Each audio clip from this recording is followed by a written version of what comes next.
Hello and welcome to The Dialogue. I'm Shubham Thakur. And today we have a very special guest, none other than Mr. Shashi Tharoor, diplomat, politician, thinker, author, and much more than that. Thank you so much, sir, for agreeing to do this interview. Pleasure, Shubham. Sir, you always stood for Section 377. So why do you think you are facing so much of opposition for this? Well, I stood against Section 377 because the decriminalization is what I was working for. To my mind, the government has no place in the bedroom. And this kind of old-fashioned law written for us by the British to reflect their morality rather than our culture has created a situation in which innocent Indians are being harassed for what they do in the privacy of their own homes and their own love lives. I think we've got to a point where we really have to wake up and ask ourselves, the freedom that Mahatma Gandhi fought for has to be a freedom for people to be themselves as long as they don't harm others. And I think it's extremely important that when it comes to things like consensual actions between consenting adults in the privacy of their own homes, the state has no business to be there.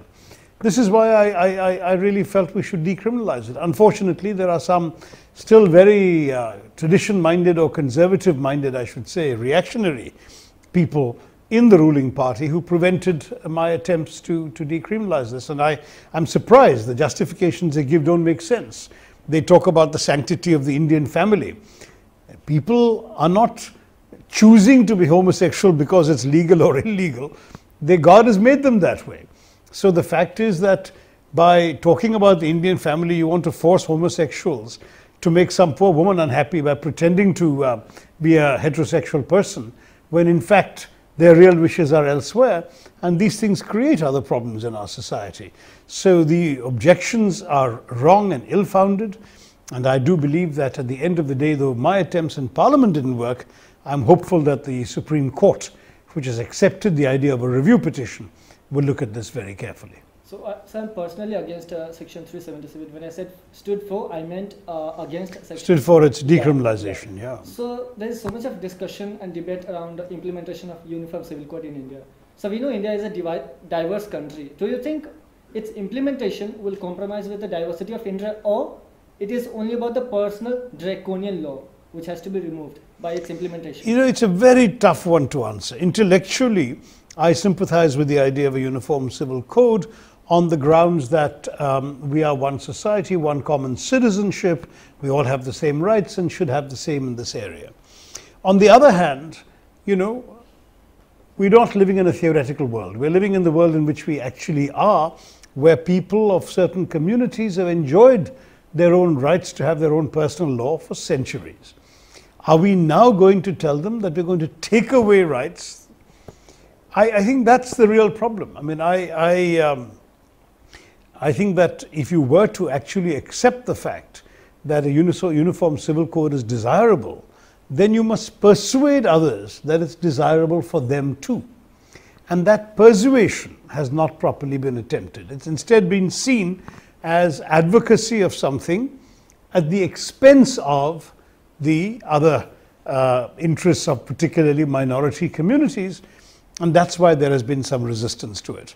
I think in a democracy, we have no choice but to respect their resistance, even where we may think it's wrong. As a Democrat, I would also say that every individual of any community should have the right to opt out.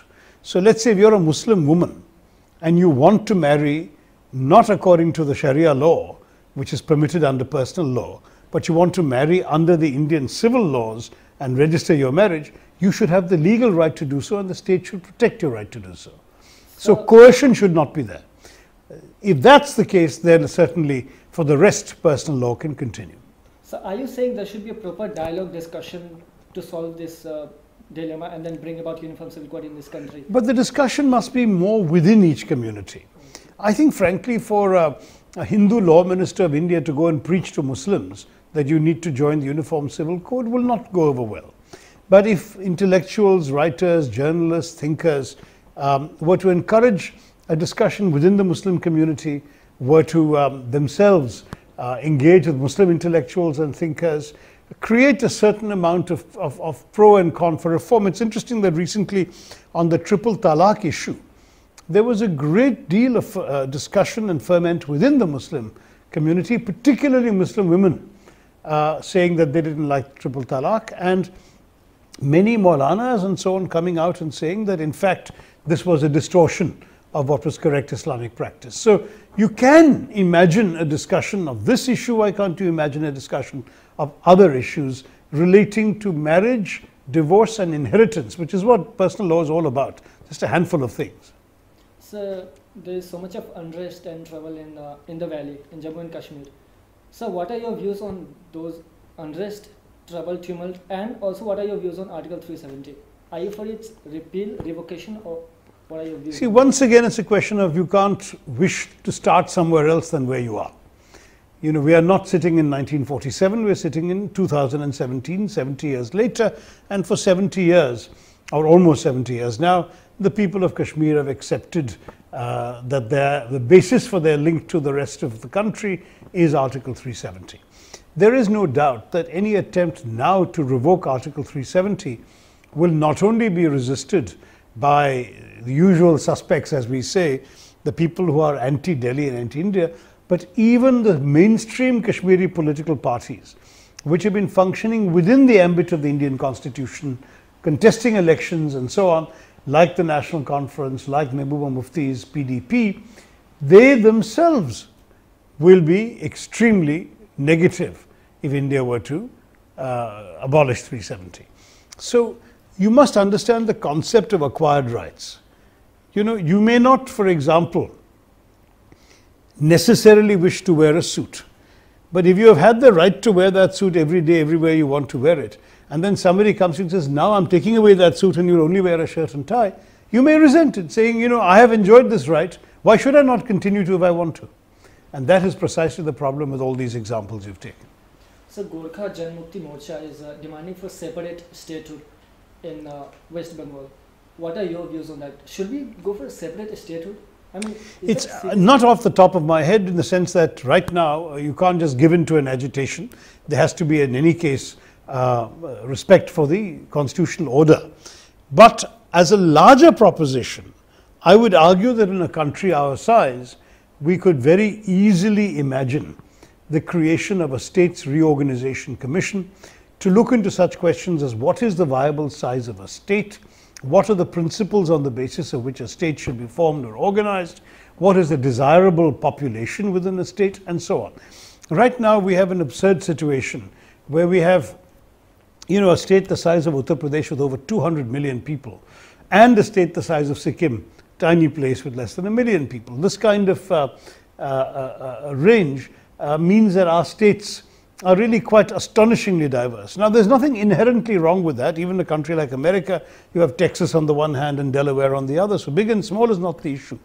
But at a time when we're talking about becoming the largest single democracy in the world, with we've already crossed 1.3 billion, we're going to cross 1.4, we're going to overtake China in the next few years. At least within the next decade, we'll be the most populous country in the world. We have to ask if these state units are manageable, whether you can actually administer something as large as UP through the mechanisms of the state. Either you decentralize massively to every district, or I think you consider in a states reorganization commission principles to break up the states. And if you did that, if you actually divided UP into 3 or 4 states, as many have suggested, a Harit Pradesh here, a Pura Pradesh there, a Bundelkhand there, etc., then you may actually find 4 states of 50 million each, rather than 1 state of 200 million. And you may or may not agree that that principle also extends to a relatively small state like a Gurkha land area within Bengal. You may not agree or you may agree. That depends on the States Reorganization Commission. Staff it with serious people, judges, former politicians, former governors, people with a real background in all of these issues, and have them come up with some principles. I must say that even the Telangana separation would not have been so messy if it had come at the end of a very reasonable process that the entire country was following. Sir, if I'm not wrong, Finance Minister of India, Mr. Arun Jaitley, said that there won't be any law against lynching separately, but you are asking for law against lynching. Why so? Well, I disagree respectfully with my old friend Mr. Jaitley on this, because the argument that he's making is that murder is already illegal, so how do you need a separate law for a different kind of murder? Murder is murder. But the answer that I have is that this is not just murder. There are larger issues involved, including the fact that a collective group of people, a mob, kills somebody and often shelters behind the anonymity. It becomes very difficult to prove that this particular individual committed a murder, and there are 40 people, 50 people in a mob that are beating this person. So this kind of thing requires a different approach to the law. There's also issues of police responsibility, local administration's responsibility. Hold them culpable, hold them responsible. There's a question of the minimum sentence. There's a question of certain procedures to be followed. Because this is murder plus a hate crime. In most cases, mob lynching is also a hate crime. And therefore, in some ways, the feeling is that it should not be just seen as any other, crime of passion or any other kind of murder. So do you think in most of the unfortunate cases of mob lynching, it's organized in some way or the other, or it's just a random mob which kills the other person? Well, there are so many cases, sadly. A lot of riots in our country seem spontaneous but are in fact organized or at least instigated. And the same is true of much mob violence. Of course, very often things get out of hand. There may be half a dozen people who just want to, quote unquote, teach somebody a lesson by beating him up. But more people join, it gets out of control, the person is killed, and then everyone runs away and no one wants to be responsible. So we need to stem this at the very beginning. And the other advantage of passing a law is in actually signifying greater public awareness, signaling to the people that this crime is going to be singled out for special punishment.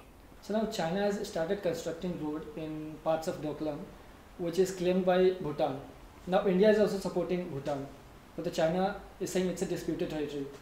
Now again, China is intruding and trying to threaten us in a way. What are your opinion on that? No, there is no doubt that our entire frontier with China is unsettled, is in fact disputed. Part of the problem is that the maps were drawn in a different era. They did not have sophisticated techniques. There are some elementary mistakes. For example, the assumptions that the Chinese are following when it comes to the Doklam area are based on an agreement of 1890, which can legally lend itself to two different interpretations.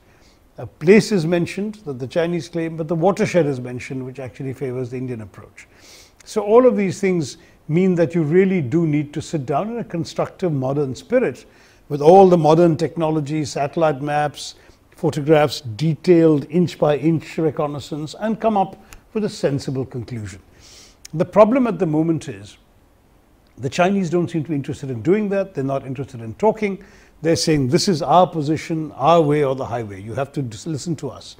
And India is not prepared to accept that. India is also a big country. We may not be as large an economy as China or as large a military as China, but we feel we are strong enough to just say no. And I think at this point, the only sensible thing for both countries to do is to talk. India is willing to talk. So far, from what I've gathered, the Chinese have not shown themselves willing to talk. So, as far as I understand, China is opposed to India's membership to the UNC, United Nations Security Council, permanent member. Now again, China opposes to us in energy, nuclear suppliers group. So what do you think China is doing? Is it China afraid of us? If China is not afraid of us, why is it not living in healthy competition with us? Well, on the Security Council, China has never officially opposed us. They have opposed Japan, which was a claimant along with us, but they have never officially publicly said we are against India coming into the Security Council. What their real views are is a different matter. They may really not want us to come. But so don't you think they oppose us to be the member? I think de facto they don't want us to come because they don't want India to enjoy the same status that they have. Similarly, when it comes to the nuclear suppliers group, they have tried to put us down by saying India can come in only if Pakistan also comes in, which is very different because Pakistan has a shameful record in proliferation of technology, smuggling of technology and so on, whereas India has developed its own technology and is very, very correct in not violating any of the international codes and conventions. And there are other issues on which we disagree with the Chinese. I think the Chinese have certainly seen a need to keep India off balance, to show that they, the Chinese in other words, are peerless as the preeminent power in this part of the world. And the funny thing is that actually there are a number of areas in which we have the same interests. To take just one example, keeping open the sea lanes of communication from East Africa and the Gulf to China means also keeping them open to India, because India is on the way to China. So we should actually be cooperating, we should be having joint anti-piracy patrols, we should be taking on a common responsibility for looking after those waters. Instead, we are looking at each other's navies with hostility and suspicion, and it starts really with the Chinese attitude. So in my own view, a real corrective is required from the Chinese side. So Permanent Court of Arbitration has given a judgment that South China Sea does not belong to China. Now again, China is not accepting the verdict. Why is it so? What's your opinion? The Chinese, again, when it suits them, they argue on the basis of history.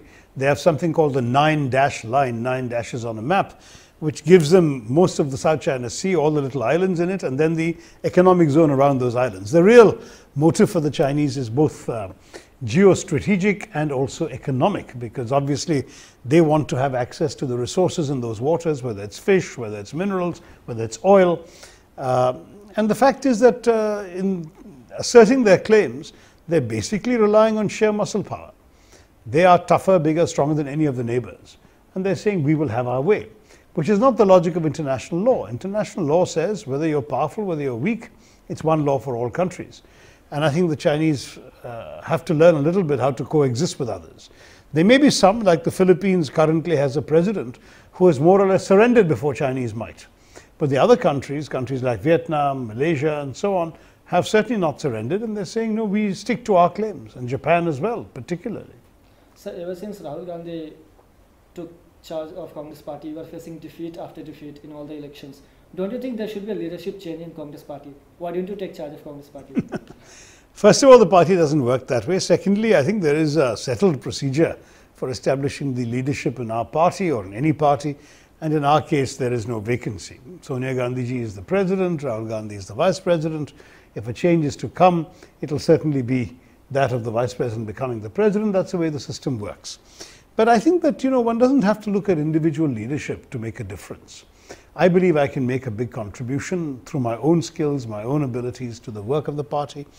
Today, the day you and I are speaking, we've just announced the setting up of an All India Professionals Congress, which I will be the national chair of, and which we will try and encourage professionals to come in and actually work, find a platform for themselves within the party, and also work in politics through a mechanism that was not available to them before. So with that, we come to the last question of the interview. So if it ever happens that you are declared the prime ministerial candidate of India, would you like to be the prime ministerial candidate for the 2019 election?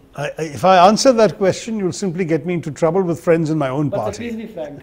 No, look, I'm obviously somebody who would be honored and happy to take on any challenge that the country offers me. I was proud to be the country's standard bearer at the United Nations Secretary General race. I lost. If tomorrow they ask me to do another race in which I may or may not win, I'm happy to do that. We've just seen two very fine people contesting for president and vice president from the opposition, even though they knew that the results would not go in their favor. I do believe that for myself, it is not just a question of a position, a title. It's a question of being able to serve, being able to make a difference. I came back from a very comfortable life abroad in order to make a difference. And that's what I see myself striving to do as long as I can. Thank you so much, sir. Thank you, Shubham. And for your time. Thanks very much. Thank you so much for watching this episode of the interview on The Dialogue. We'll be back very soon with another personality, interesting one. Thank you so much.